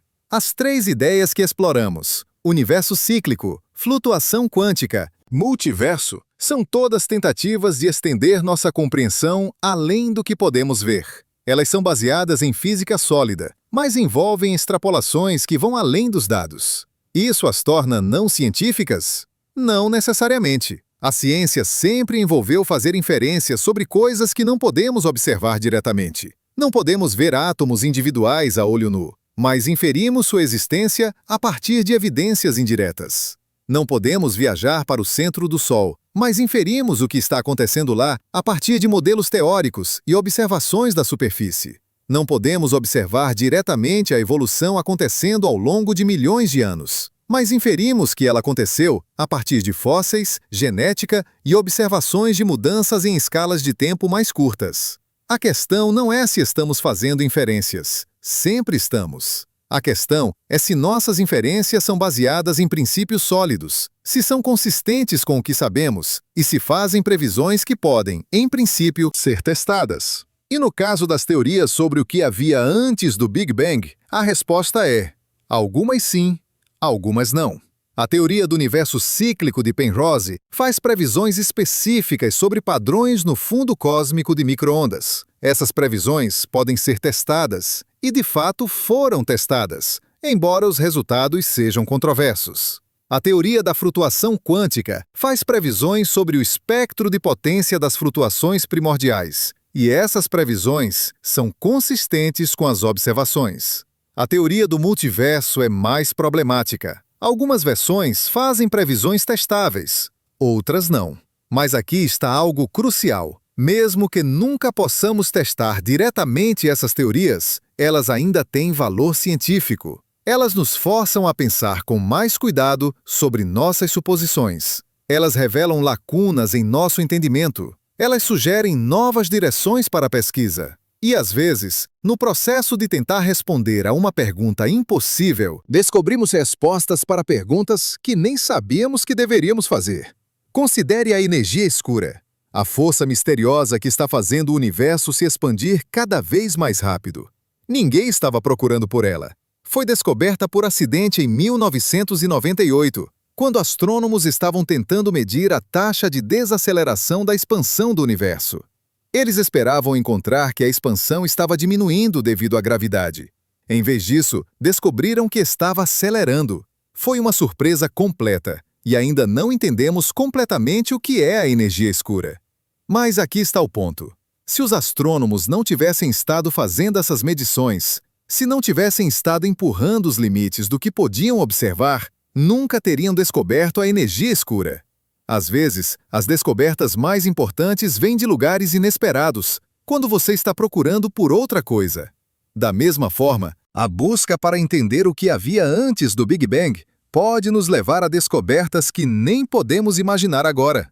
Pode nos levar a uma nova compreensão da gravidade quântica. Pode nos levar a detectar novas partículas ou forças. Pode nos levar a perceber que estávamos fazendo a pergunta errada o tempo todo e que a pergunta certa abre horizontes completamente novos.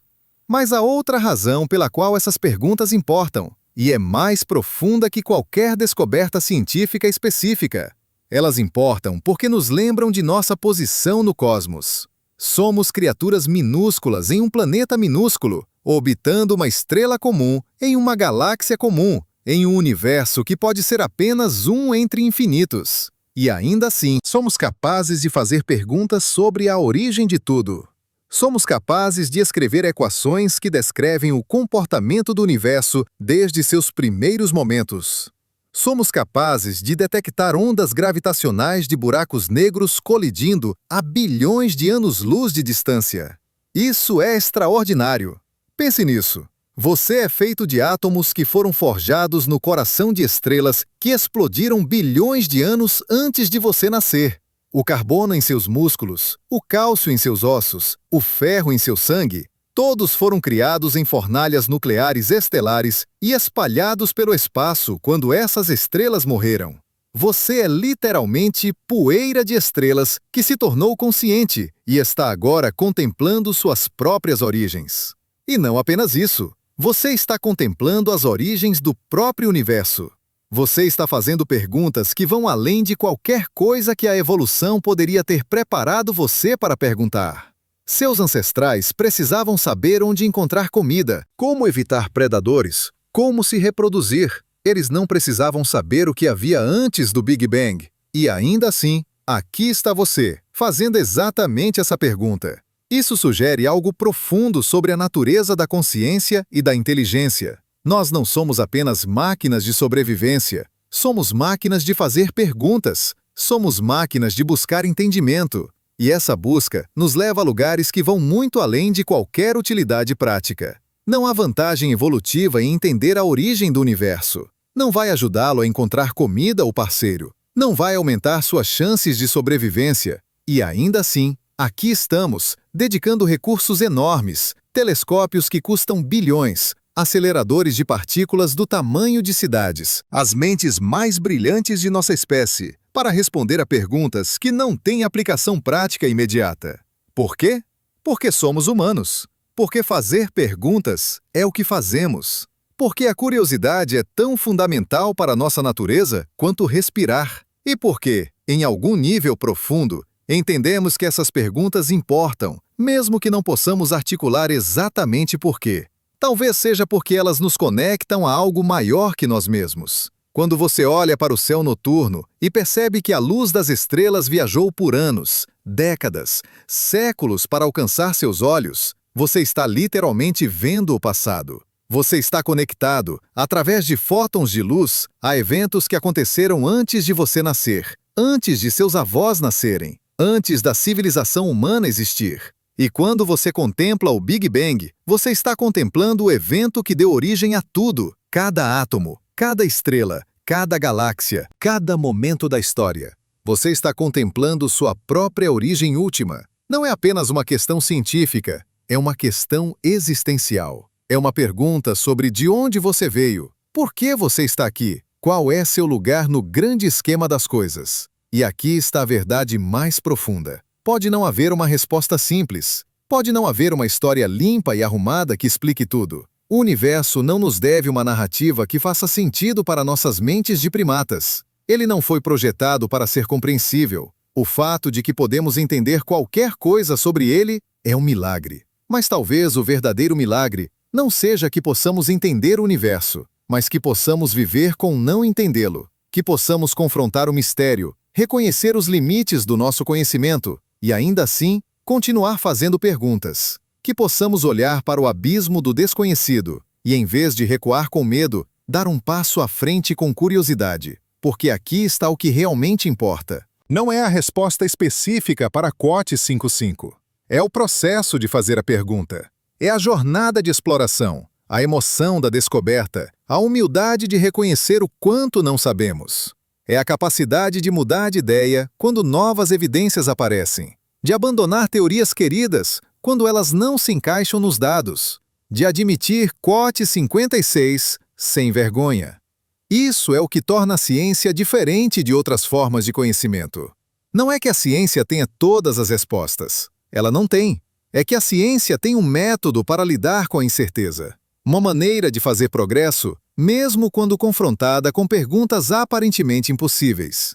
É um processo de refinamento contínuo, onde cada geração constrói sobre o trabalho da anterior, corrigindo erros, adicionando detalhes, expandindo fronteiras. E às vezes, o progresso significa perceber que você estava fazendo a pergunta errada, que a estrutura conceitual que você estava usando não era adequada para o problema, que você precisa de uma nova maneira de pensar, uma nova linguagem, um novo conjunto de ferramentas. Talvez seja isso que está acontecendo com a pergunta QOT 57. Talvez estejamos no processo de perceber que sublinhado, QOT sublinhado, 58 sublinhado, não é o conceito certo para usar, que precisamos de uma nova maneira de pensar sobre tempo, causalidade, origem. que a resposta, quando finalmente a encontrarmos, será tão diferente de qualquer coisa que esperávamos que mal reconheceremos como uma resposta. Ou talvez nunca encontremos uma resposta. Talvez essa seja uma daquelas perguntas que permanecerão para sempre no limite do conhecimento humano, sempre tentadoramente fora de alcance. E talvez isso seja apropriado. Talvez precisemos de mistérios, de perguntas sem resposta, de horizontes que recuam à medida que nos aproximamos deles. Talvez seja isso que nos mantém humanos, o que nos mantém curiosos, o que nos mantém vivos. Porque aqui está a verdade final. O universo é mais estranho do que podemos imaginar. Cada vez que pensamos que entendemos, cada vez que pensamos que temos as respostas, a natureza nos surpreende. Partículas que são ondas, gatos que estão vivos e mortos ao mesmo tempo, espaço que se curva, tempo que desacelera, universos que se ramificam, realidades que emergem de estruturas matemáticas. Nada disso faz sentido intuitivo. Nada disso é como o mundo parece ser em nossa experiência cotidiana. E ainda assim, é assim que o universo realmente é. A realidade é mais estranha, mais rica, mais profunda do que qualquer coisa que nossa evolução nos preparou para entender. E isso é maravilhoso. Isso é emocionante. Isso significa que sempre haverá mais para descobrir. Sempre haverá novos mistérios para explorar. Sempre haverá perguntas que desafiam nossas suposições mais básicas sobre a natureza da realidade. Então, o que havia antes do Big Bang? Talvez a resposta seja a pergunta errada. Ou talvez, não sabemos ainda. Ou talvez, nunca saberemos. Ou talvez, todas as respostas acima, dependendo de como você define Quote 59 e Quote 60 e Quote 61. Mas a verdadeira resposta, a resposta que importa, é esta. Somos uma espécie que pode fazer essa pergunta. Somos uma espécie que pode olhar para trás através de bilhões de anos de história cósmica e contemplar o momento de nossa própria origem. Somos uma espécie que pode escrever equações que descrevem o nascimento do universo, que pode detectar a radiação remanescente daquele momento primordial, que pode imaginar possibilidades que vão além de qualquer coisa que possamos observar diretamente. E isso em si é uma resposta. Não para a pergunta sobre o que havia antes do Big Bang, mas para uma pergunta mais profunda. O que significa ser humano? O que significa ser consciente em um universo que pode não ter sido feito para a consciência? O que significa buscar entendimento em um cosmos que pode ser fundamentalmente incompreensível?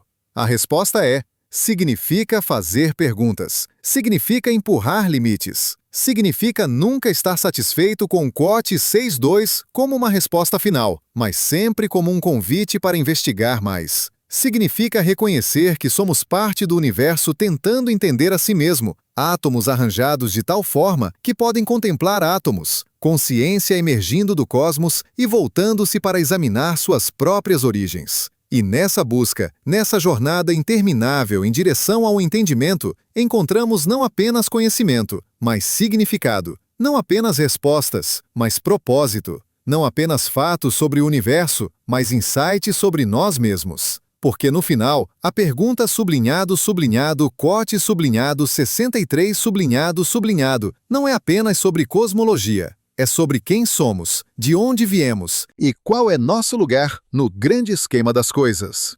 É sobre confrontar o mistério último da existência e encontrar não certeza, mas algo melhor. A coragem de continuar perguntando, a humildade de admitir ignorância e a sabedoria de saber que a jornada é mais importante que o destino. O universo guarda seus segredos bem guardados, mas nós, criaturas curiosas que somos, continuaremos procurando, continuaremos perguntando, continuaremos empurrando os limites do conhecimento. E quem sabe, talvez um dia, uma geração futura olhe para trás e sorria de nossas teorias primitivas, assim como sorrimos das ideias de nossos ancestrais sobre o cosmos.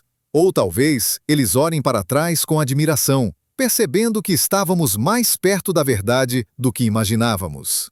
De qualquer forma, a busca continua, o mistério permanece, e nós, por enquanto, vivemos na tensão gloriosa entre o conhecido e o desconhecido, entre o que podemos provar e o que só podemos imaginar, entre a certeza da ciência e o mistério da existência.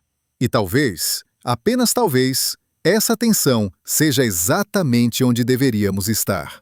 Mas agora, deixe-me levá-lo a um lugar diferente. Um lugar onde a física encontra algo que não pode ser medido em laboratórios, mas que pode ser a coisa mais real de todas. Porque há uma dimensão desta pergunta, QOT 64, que transcende completamente a ciência.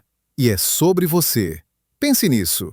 Neste exato momento, enquanto você processa estas palavras, há aproximadamente 86 bilhões de neurônios no seu cérebro disparando em padrões incrivelmente complexos. Cada pensamento que você tem, cada memória que você acessa, cada emoção que você sente, tudo isso é o resultado de partículas subatômicas interagindo de acordo com as leis da física quântica.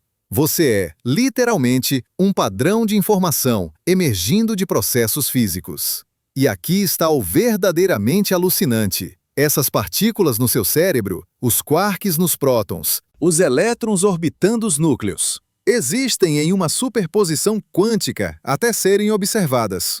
Segundo a mecânica quântica, elas não têm propriedades definidas até que uma medição seja feita.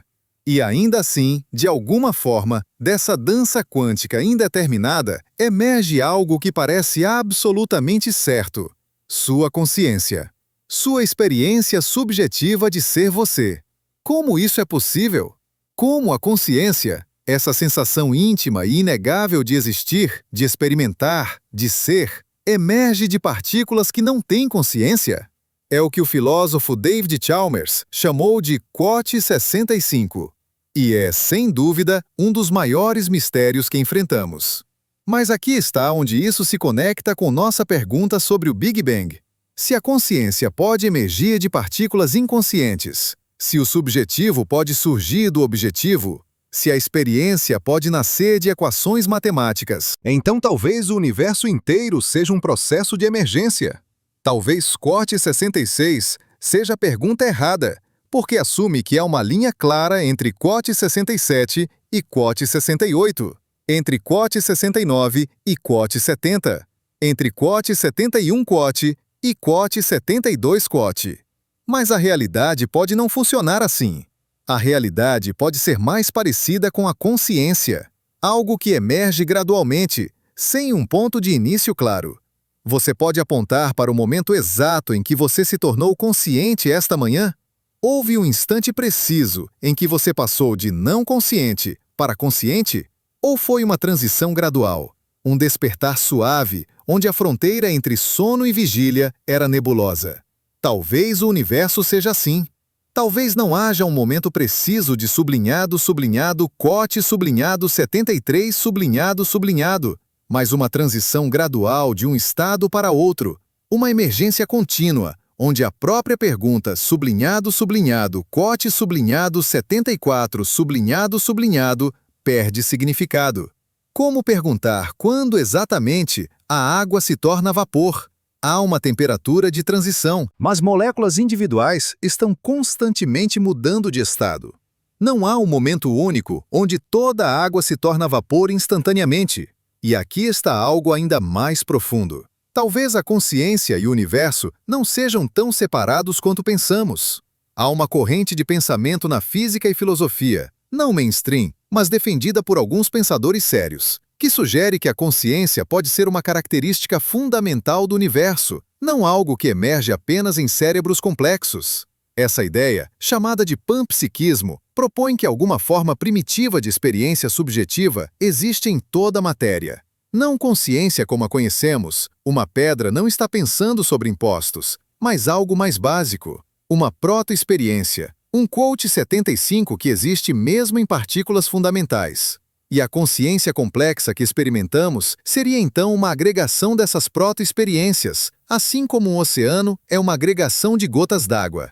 Isso soa maluco? Talvez. Mas considere, não temos absolutamente nenhuma ideia de como a consciência surge da matéria inconsciente. É um mistério completo. E quando você tem um mistério completo, às vezes as soluções mais improváveis merecem consideração. Se a consciência não pode emergir de matéria totalmente inconsciente, talvez a matéria nunca tenha sido totalmente inconsciente para começar. E se isso for verdade, Se alguma forma de experiência é fundamental para o universo, então a pergunta "o que havia antes do Big Bang" ganha uma dimensão completamente nova. Por que então não estamos apenas perguntando sobre a origem da matéria e energia, mas sobre a origem da experiência em si? Estamos perguntando quando a experiência começou? Ou sempre existiu de alguma forma? Mas vamos ser claros, isso é especulação filosófica, não ciência estabelecida. Não há evidência empírica para o panpsiquismo. É uma ideia que alguns filósofos e físicos acham intrigante, mas que a maioria considera improvável ou não testável. Menciono isso não porque seja verdade, mas porque ilustra algo importante. Há dimensões desta pergunta que a ciência sozinha não pode abordar. A ciência pode nos dizer como o universo evoluiu, quais leis governam seu comportamento, que estruturas emergiram ao longo do tempo. Mas há perguntas que vão além do escopo da ciência. Perguntas como: por que existe algo em vez de nada? Por que as leis da física são como são? Por que o universo é compreensível? Por que a consciência existe? Essas são perguntas filosóficas, talvez até teológicas. E não há vergonha em admitir que a ciência tem limites. A ciência é uma ferramenta incrivelmente poderosa para entender o mundo natural, mas não é a única ferramenta que temos. Há também filosofia, arte, experiência subjetiva, intuição. E todas elas têm algo a contribuir para a nossa compreensão da realidade. Então, o que realmente não sabemos? Vamos ser brutalmente honestos sobre a extensão da nossa ignorância. Não sabemos o que é a matéria escura. Ela compõe cerca de 27% do universo. E não temos ideia do que é. Sabemos que existe porque podemos ver seus efeitos gravitacionais, mas nunca a detectamos diretamente. Pode ser partículas exóticas que ainda não descobrimos. Pode ser algo completamente diferente. Simplesmente não sabemos. Não sabemos o que é a energia escura. Ela compõe cerca de 68% do universo e é ainda mais misteriosa que a matéria escura. Sabemos que está fazendo o universo se expandir cada vez mais rápido, mas não sabemos por quê. Pode ser uma propriedade do próprio espaço vazio. Pode ser um novo tipo de campo. Pode ser evidência de que nossa compreensão da gravidade está errada. Não sabemos. Isso significa que não sabemos do que é feito 95% do universo. Pense nisso. Toda a matéria normal, estrelas, planetas, você, eu, tudo o que podemos ver é apenas 5% do universo. O resto é um mistério completo. Não sabemos como a vida começou. Temos ideias, temos hipóteses, mas não sabemos com certeza como moléculas não vivas se organizaram em algo que podemos chamar de vivo. É um dos grandes mistérios não resolvidos da biologia. Não sabemos como a consciência funciona. Sabemos que está correlacionada com a atividade cerebral, mas não sabemos como a atividade cerebral produz experiência subjetiva. Por que há algo que é ser você? Por que você não é apenas um zumbi filosófico? Um ser que age exatamente como você, mas sem experiência interior. Não temos ideia. Não sabemos se estamos sozinhos no universo. Pode haver bilhões de civilizações lá fora. Pode haver zero. Não sabemos. E o fato de que não vimos nenhuma evidência de vida extraterrestre, o chamado paradoxo de Fermi, é em si um mistério profundo. Não sabemos qual é a interpretação correta da mecânica quântica. A teoria funciona perfeitamente para fazer previsões, mas não sabemos o que ela realmente significa. Há múltiplas interpretações. Copenhague, muitos mundos, de Broglie e Bohm e outras. E não há consenso sobre qual está correta. Não sabemos como unificar a mecânica quântica e a relatividade geral. Essas são nossas duas teorias mais fundamentais, e elas são matematicamente incompatíveis. Precisamos de uma teoria da gravidade quântica, mas ainda não temos uma que seja completa e testável. Não sabemos se o universo é finito ou infinito. Sabemos que é muito grande, mas não sabemos se continua para sempre ou eventualmente se curva de volta sobre si mesmo. Não sabemos se há outros universos. O multiverso pode ser real, ou pode ser apenas uma ideia matemática interessante sem correspondência física. Não sabemos se o tempo é fundamental ou emergente. Pode ser uma característica básica da realidade, ou pode surgir de algo mais profundo. Não sabemos se o livre-arbítrio existe. Pode ser que todas as nossas escolhas sejam determinadas pelas leis da física. Ou pode haver algum elemento de indeterminação quântica que permite liberdade genuína. Ou pode ser que a própria pergunta esteja mal formulada. E claro, não sabemos o que havia antes do Big Bang. Pode ter havido um universo anterior. Pode ter havido nada. Pode ser que a pergunta não faça sentido. Simplesmente não sabemos. Essa é uma lista longa de ignorância, e é apenas uma amostra. Há muito mais que não sabemos do que sabemos. E aqui está o ponto crucial. Isso não é uma falha da ciência, é uma característica. A ciência progride reconhecendo que não sabe, fazendo perguntas sobre essas lacunas e gradualmente preenchendo-as com conhecimento. Mas algumas dessas lacunas podem nunca ser preenchidas. Algumas perguntas podem ser fundamentalmente sem resposta. E precisamos fazer as pazes com isso. Precisamos aprender a viver com incerteza, a abraçar o mistério, a estar confortáveis dizendo, não sei. Porque aqui está a verdade.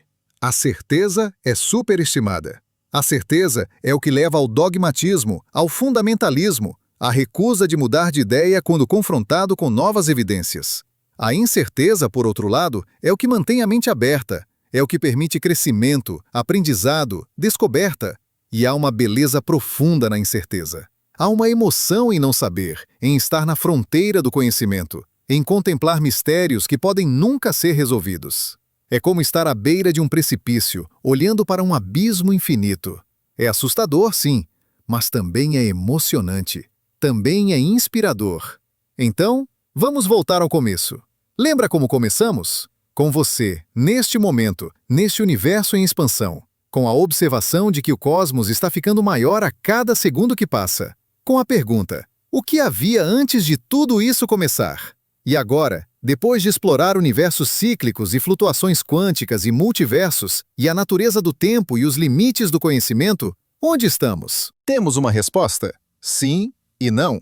Não temos uma resposta definitiva, uma explicação final que resolve tudo. Mas temos algo melhor. Temos uma compreensão mais profunda da pergunta.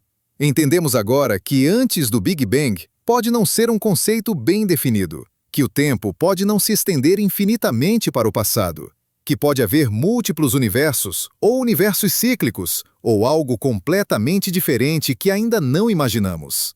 Mas mais importante, entendemos agora algo sobre nós mesmos.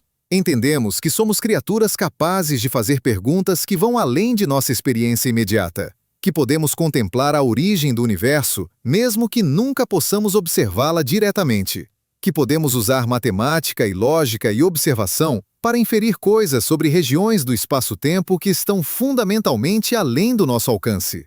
E isso é extraordinário. Você é extraordinário. Você é um arranjo de átomos que se tornou consciente e está agora contemplando a origem de todos os átomos. Você é o universo olhando para si mesmo, fazendo perguntas sobre suas próprias origens. Pense na jornada que esses átomos fizeram para chegar até você. Eles foram forjados no coração de estrelas que viveram e morreram bilhões de anos antes do Sol existir. Eles foram espalhados pelo espaço em explosões de supernovas. Eles se condensaram em nuvens de gás que eventualmente formaram nosso sistema solar. Eles se incorporaram na Terra primitiva. Eles foram reorganizados por processos geológicos e biológicos ao longo de bilhões de anos. E, finalmente, eles se arranjaram na configuração específica que é você. E agora, esses átomos, esses mesmos átomos que testemunharam o nascimento e morte de estrelas, que viajaram através do espaço interestelar, que passaram por incontáveis formas antes de se tornarem você, estão sendo usados para contemplar sua própria história, para fazer perguntas sobre de onde vieram, para tentar entender o universo que os criou. Isso não é apenas ciência, isso é poesia. Isso é filosofia, isso é arte, é a expressão mais profunda do que significa ser humano. Essa capacidade de transcender nossas limitações, de fazer perguntas que vão além de nossa experiência imediata, de buscar entendimento, mesmo quando o entendimento parece impossível. E talvez, no final, essa seja a verdadeira resposta para o que havia antes do Big Bang. Não uma resposta sobre física ou cosmologia, mas uma resposta sobre significado. A resposta é: havia potencial. O potencial para que o universo existisse. O potencial para que estrelas se formassem. O potencial para que planetas se condensassem. o potencial para que a vida emergisse, o potencial para que a consciência surgisse, o potencial para que você existisse, neste momento, fazendo esta pergunta. E esse potencial, seja lá o que for, seja lá de onde venha, é a coisa mais misteriosa e maravilhosa de todas. Porque de alguma forma, de algum lugar, de algum estado que pode ou não ter sido antes, no sentido usual, surgiu tudo isso. Todo o cosmos, toda a complexidade, toda a beleza, toda a consciência. Você. Então, quando você olha para o céu noturno e vê as estrelas, essas fornalhas nucleares distantes, onde os elementos que compõem seu corpo foram forjados, lembre-se, você não está apenas olhando para o universo. Você é o universo olhando para si mesmo. Você é a maneira do cosmos conhecer a si mesmo. E quando você contempla a pergunta, o que havia antes do Big Bang? Lembre-se, você não está apenas fazendo uma pergunta sobre cosmologia. Você está fazendo uma pergunta sobre suas próprias origens, sobre de onde você veio, sobre por que você existe, sobre qual é seu lugar no grande esquema das coisas. E a resposta, a verdadeira resposta, a resposta que importa, não está em equações ou observações ou teorias. Está em você, na sua capacidade de fazer a pergunta, na sua capacidade de maravilhar-se, na sua capacidade de buscar entendimento, mesmo quando o entendimento parece impossível.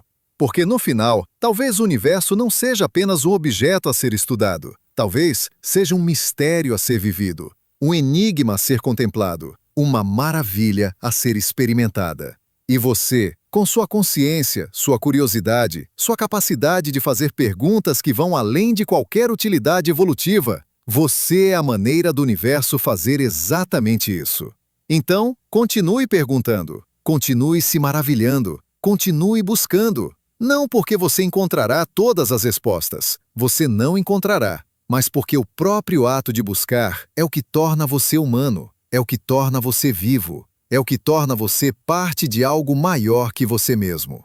O universo começou, ou não começou, ou sempre existiu, ou existe em múltiplas formas, há cerca de 13,8 bilhões de anos. E através de uma cadeia incrível de eventos, a formação de galáxias, o nascimento de estrelas, a criação de elementos pesados, a formação de planetas, a emergência da vida, a evolução da consciência, ele produziu você.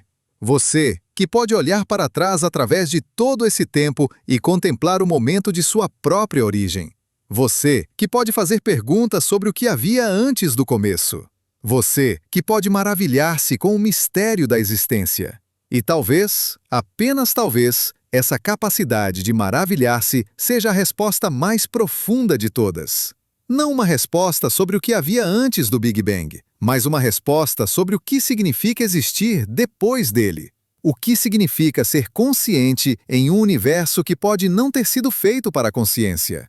O que significa buscar entendimento em um cosmos que pode ser fundamentalmente incompreensível?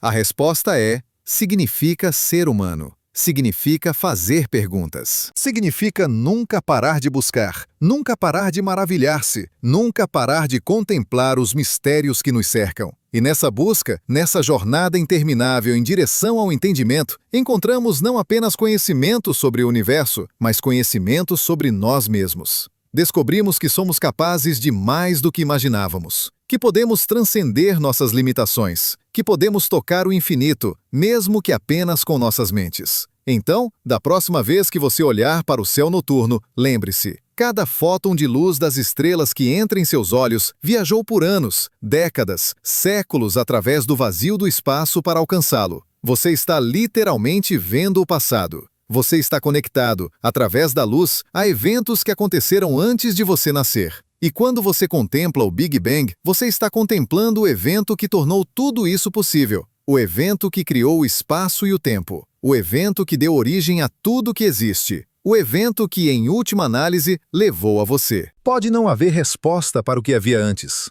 Pode ser que a pergunta não faça sentido. Pode ser que nunca saibamos. Mas isso não torna a pergunta menos importante, não torna a busca menos valiosa, não torna o mistério menos maravilhoso.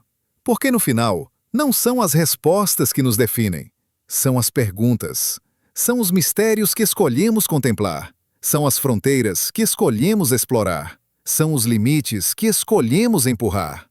E você? Sim, você, lendo estas palavras neste momento, você é parte dessa grande aventura.